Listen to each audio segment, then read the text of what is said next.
શ્રી રાધે શ્યામ. તો આપણે ચરિત્રની શરૂઆત જ કરી હતી, એટલે પહેલેથી થોડુંક લઈ લઉં. હા, એટલે નવા ભક્તોને એ લાભ મળે. એટલે ઘાટમજી મીણાનું ચરિત્ર જ ચાલુ કરી દઉં પહેલેથી, કે થોડા ત્રણ શરીરો તમે વચ્ચે પ્રશ્ન કર્યો ત્યારે કરી દઈશ, બરોબર? હા, રાજસ્થાનની અંદર જયપુરની બાજુમાં ખોડી નામના ગામ છે. 12 ગામ એકી સાથે છે, એને ખોડી પ્રદેશ કહે છે. એ ખોડી પ્રદેશમાં મીણા જાતિના લોકો રહે છે. એટલે એ મીણા જાતિના જેટલા લોકો છે ને, એ બધાયનો ધંધો ચોરી કરવાનો, તમામનો. આપણે અહીંયા પ્રશ્ન થાય કે ભાઈ આ તો ભક્તમાલની કથા છે, ભક્તોના ચરિત્રની કથા છે, તો આમાં ચોરની વાતો શા માટે? તો કે આ વાસ્તવમાં ભક્તમાલની જ કથા છે, પણ આ કથાનો સાર એ છે કે ચોર લોકો પણ જો પોતાના જીવનની દિશા બદલી નાખે તો એને પણ ભગવાન મળે છે. બસ આ કથાનો સાર એ જ છે, એટલા માટે આ કથા આપવામાં આવી છે અહીંયા. એટલે આ ભક્તમાલની જ કથા છે, કોઈ ચોર લૂંટારાની કથા નથી. પણ એ ચોર સાધુ સંઘથી કેવી રીતે ભક્તિમાં લાગે છે એની આ કથા છે. મતલબ આવી કથા રાખવાનો અર્થ જ એ છે કે કોઈ પણ વ્યક્તિ ભગવાનની ભક્તિનો અધિકારી છે. ચોર હોય, ગમે એવો વ્યક્તિ હોય, જો એની દિશા બદલી જશે તો અવશ્ય એ ભક્તિ કરી શકશે. એટલા માટે આ કથા અહીંયા આપવામાં આવી છે. તો આ ચોર લોકોમાં ખોડી ગામની અંદર ઘાટમજી મીણા પર રહેતા, અને એનું કામ પણ ચોરી કરવાનું હતું. તો એક વખત એ જંગલમાં ચોરી કરવા માટે ગયા ને, તો સાધુ હાઈલા આવતા હતા. તો સાધુ હાઈલા આવતા હતા એટલે એને એમ થયું કે આની પાસે જે કાંઈ મળે એ લઈ. એટલે એણે ઘાટમજી મીણાએ સાધુને પકડ્યા અને કહે છે, મહારાજજી જે કાંઈ હોય એ મારી સામે ધરી દો, એ કહે, નહીંતર આ લાકડીથી તમારું માથું ફાડી નાખીશ. તો સાધુને તો કાંઈ ચિંતા હોય નહીં, કારણ કે એની પાસે કાંઈ હોય જ નહીં. હોય તો ચિંતા હોય, નહીતર તો ચિંતા હોય નહીં એમ. એટલે એની પાસે કાંઈ હતું નહીં.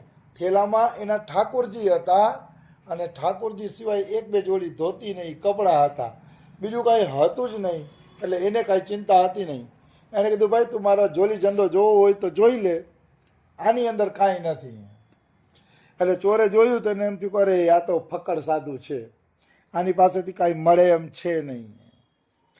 એટલે પછી એણે કીધું કે જાઓ બાબા જાઓ. પણ ઓલા સંતને દયા આવી ગઈ કે આ વ્યક્તિ બિચારો હું આખી જિંદગી ચોરી કરીને જ દિવસો પૂરા કરશે. સાધુનું હૃદય કોમળ હોય, માખણ જેવું. એટલે સંસારી જીવોને એ દુર્દશામાં પડેલા જોવે ને, એટલે એના હૃદયમાં એક દયાની ભાવના જન્મે છે કે આ જીવ કોઈ પણ રીતે ભક્તિમાં લાગે. એટલે એણે કીધું, ભાઈ તું આ ધંધો શું કામ કરસ? એટલે ઘાટમજી મીણા કહેતા, તો મારા બાપ દાદાનો ધંધો છે, આ ધંધો થોડો છૂટે એ કહે એમ. તો કે આવો ધંધો તું કરીશ ને કે તો તને નરક મળશે એ કહે. તારે છે ને કે નરકમાં જવું પડશે. એટલે તું આ ચોરી ડકેતીનો ધંધો છોડી દે. 84 લાખ યોનિમાં ફર્યા પછી મનુષ્યને મનુષ્ય જન્મ મળે છે. તો કે તું આ મનુષ્ય જન્મની કિંમત કર અને પ્રભુનું ભજન કર કે આ ચોરીનો ધંધો છોડી દે. તો ઘાટમજી મીણા કહે છે, મહારાજ તમારી વાત તો બધી સાચી, કે હું જાણું છું કે આ ખરાબ કામ છે ચોરી કરવી, પણ છોડું કેવી રીતે? અમારા બાપ દાદાનો ધંધો છે. એક જ વાત કહે, અમારા બાપ દાદાએ બીજું કાંઈ શીખાડ્યું જ નથી. એ કહે આજુબાજુના મીણા ગામના 12 ગામ છે ને, એ ચોરી જ કરે, કે હવે બાપ દાદાએ બીજું શીખાડ્યું નથી તો અમે ક્યાંથી બીજો ધંધો કરી શકીએ કે. એટલે એ મહારાજ મારાથી શક્ય નથી કે. તો કે મારે મારા બાલ બચ્ચાનું પાલન પોષણ કેવી રીતે કરવું? તો સંત શું કહે છે, બાલ બચ્ચાનું પાલન પોષણ તું મહેનત મજૂરી કરીને પણ કરી શકે છે. સંતે સલાહ આપી કે બાલ બચ્ચાનું પાલન પોષણ જ કરવું છે તો મહેનત મજૂરી કરો. તો મહેનત મજૂરીનું કહે છે ને, શું કહે છે, નહીં મહારાજ વહ મુझसे नहीं हो सकता, मैं कई बार चोरी छोड़ने की कोशिश किया पर छूट नहीं रही। એટલે જવાબ આપે છે મહારાજ ઈ મારાથી નો થાય કે હા બાપ દાદાનો ધંધો છે, વારંવાર ઈ બોલે કે આ તો બાપ દાદાનો ધંધો છે, કેટલી વાર ચોરી છોડવાની કોશિશ કરી કે પણ આ ચોરી કે મારાથી છૂટતી નથી। એટલે ડોંગરેજી મહારાજ કહે છે પ્રાણ અને પ્રકૃતિ છે ને એ ભેગી જાય છે, પ્રાણ અને પ્રકૃતિ। તો મને ગોંડલમાં એક ભક્તએ પ્રશ્ન કર્યો હતો કે પ્રાણ અને પ્રકૃતિ ભેગી જાય છે, કેવી રીતે ભેગી જાય છે પ્રાણ અને પ્રકૃતિ? પ્રાણ તો ઠીક છે આપણા નીકળી જાય એટલે માણસ મરી જાય, પણ પ્રકૃતિ કેવી રીતે ભેગી જાય છે? તો કે પ્રકૃતિ એટલા માટે જાય છે કે આપણું જે સૂક્ષ્મ શરીર છે ને એમાં આપણે જે વિચાર કરીએ છીએ, ચિંતન કરીએ છીએ ને એ બધાયના સંસ્કારો એમાં રેકર્ડ થાય છે। આમ સૂક્ષ્મ શરીર દેખાતું નથી પણ એ કેસેટ એવી છે કે એમાં રેકર્ડ થાય છે। દાખલા તરીકે આપણે ફોન ઉપર વાત કરી છીએ તો વાયર વગર પણ આપણે ફોન ઉપર વાત કરી છીએ, એનો અર્થ એમ થયો ને કે આ હવામાં શબ્દ રેકર્ડ થાય છે, હવામાંથી પકડે છે એ શબ્દ। એ રીતે આપણે સૂક્ષ્મ શરીર દેખાતું નથી આપણે પણ એ બધું રેકર્ડ કરે છે। આપણા જેટલા સંસ્કારો છે ને એ રેકર્ડ કેવી રીતે કરતું હશે તો હવે પ્રભુ જાણે, કારણ કે વિજ્ઞાન ત્યાં સુધી પહોંચ્યું નથી। આવી વસ્તુ છે। એટલે કે છે કે મારા તો ભાઈ પ્રકૃતિ જ આ પ્રકારની છે। શ્રી રાધે રાધે શૈલેષ।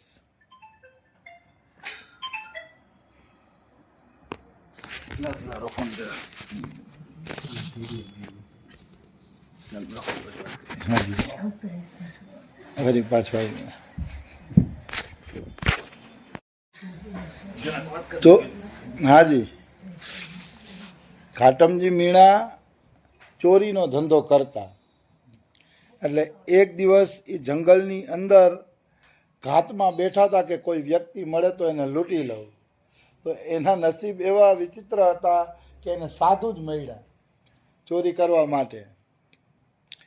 સાધુનો સંગ થયો ને ગમે એમ તોય, એટલે સાધુ મહારાજે કીધું કે ભાઈ ચોરી શું કામ તું કરે છે કે ચોરી કરવાથી તને નરક મળશે। ત્યારે ઘાટમજી મીણા કહે છે ભાઈ આ તો મારા બાપ દાદાનો ધંધો છે કે આ છૂટે એમ નથી।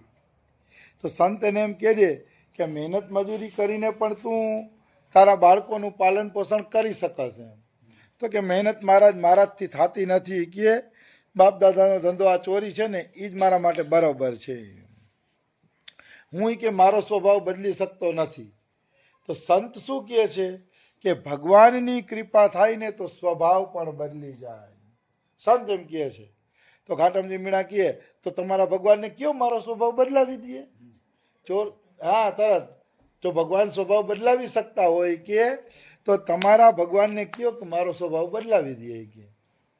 તો કે બદલાવે તો ખરા સંત કે સ્વભાવ, પણ તારે થોડીક આજ્ઞાઓનું પાલન કરવું પડશે। એમને ભગવાન સ્વભાવ બદલતા નથી, તો બોલ તું થોડીક મારી આજ્ઞાઓનું પાલન કરીશ એમ? વળી આટલો સાધુવારે સંગ થયો ને, આટલી વાતચીત થઈ ને એટલે સાધુની ઓની ચોરની બુદ્ધિ સુધરી ગઈ। કારણ કે સત્સંગની એટલી બધી તાકાત છે કે સાચા સંતનો થોડા સમય પણ સંગ મળે ને તો બુદ્ધિને સુધારી દે છે। આપણે એમ થાય કે આટલા જ સત્સંગમાં હજી બે સારી વાતો જ કરી છે, ત્યાં ચોરની એટલી બુદ્ધિ સુધરી ગઈ કે ચોર એમ કહે છે કે તમારું આજ્ઞાનું પાલન કરીશ, તમે મને જે નિયમ આપવો હોય આપો એમ। તો આટલા સત્સંગથી સુધરી જાય તો બિલકુલ વાત સત્ય છે।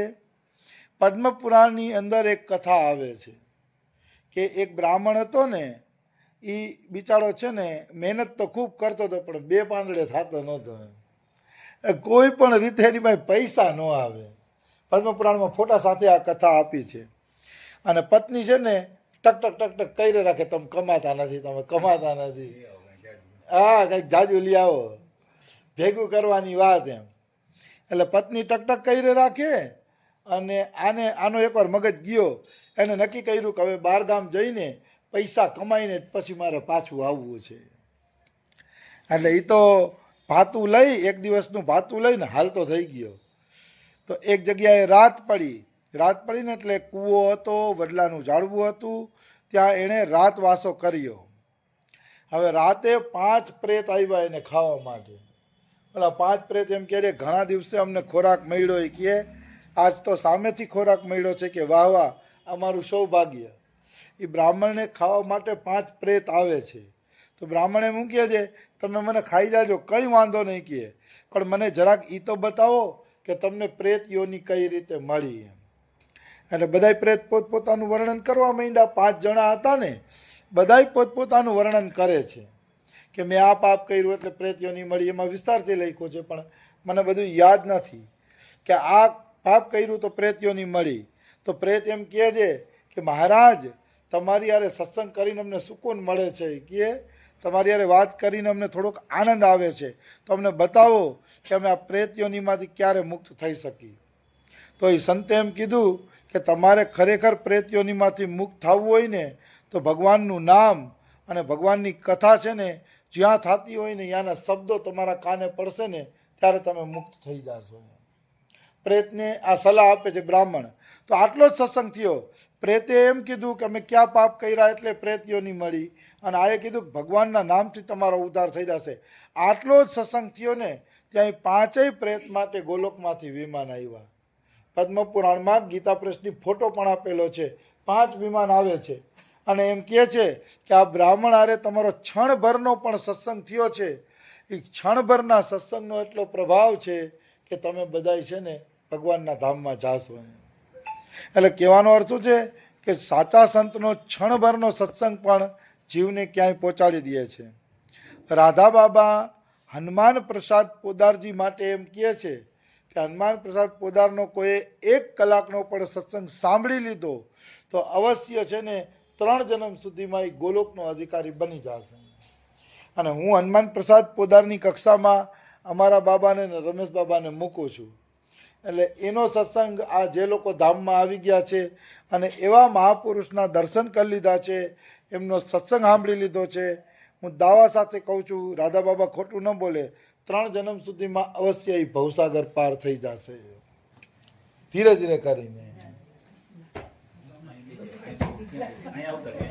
હા અહીંયા ઉપર જ બેહાડી ગયો. અહીંયા બેહો ને તમે 2 શબ્દો બોલો તો મને મજા આવે છે.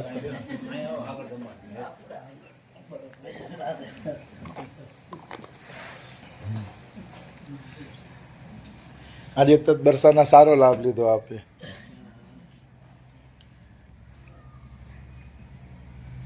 તો રમેશ બાબાને એને હું આ કક્ષામાં મૂકું છું. જેમ નરસિંહ મહેતા કહે છે ભણે નરસૈયો તેનું દર્શન કરતા કુલ 71 તાર્યા રે. જેને રમેશ બાબા જેવા મહાપુરુષના દર્શન કરી લીધા છે એની 71 પેઢી નિશ્ચિત રૂપે તરી જાશે. કારણ કે આ 2 મહાપુરુષોનો મને અનુભવ છે કે એ આ કક્ષાએ છે, એવો મારો અનુભવ છે. એટલે કંઈ ચિંતા કરવાની કંઈ જરૂર નથી. ગાડી તો ધીરે ધીરે લાઈન ઉપર આવી જ ગઈ છે. હવે તમે જેટલી ભગાવો એટલા ઝડપથી પહોંચશો. એ તમારે જોવાનું છે કે 3 જન્મે પહોંચવું કે 1 જન્મે પહોંચવું. બાકી આ મહાપુરુષોના દર્શન દુર્લભ છે, પછી થવા મુશ્કેલ છે.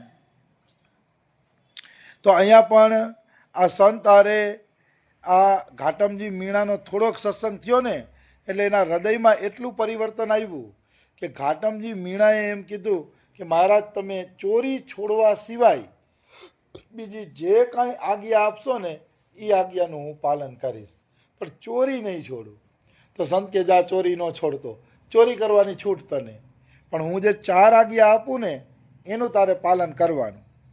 તો કે બોલો મહારાજ મારે શું 4 આજ્ઞા પાલન કરવી? તો સંત પહેલી આજ્ઞા બતાવે છે સદા સત્ય બોલના. તારે સત્ય જ બોલવાનું, અસત્ય ક્યારેય બોલવાનું નહીં. આ પ્રથમ આજ્ઞા. બીજું છે સાધુ સંતોની સેવા કરવી. તારા ઘરે જે કોઈ સાધુ સંત આવી જાય કે તારે એની સેવા કરવાની.